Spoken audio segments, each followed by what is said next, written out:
these are the Tiki Torch Luau bamboo sticks. They come with the little can here that it just goes right in this spot. This is the top that you take off when you need to light that up. And this just covers the top when you want to put out the fire at the end of the night. We keep these out year round. And as you can see, they get a little bit dirty, but they're still in great shape. We've had these for about 4 years now. We did buy these Tiki cast iron stands, and so they just go in here, and then you just kind of screw in the bolt to secure them.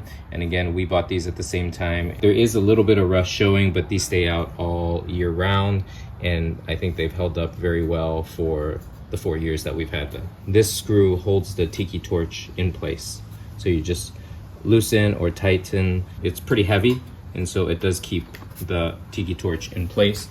And so even when it's a little windy, we don't worry about these falling over. To turn it on, you just light it, and there you go. So if you want to turn it off, this is for, you're supposed to cap it. So you just put the cap over it.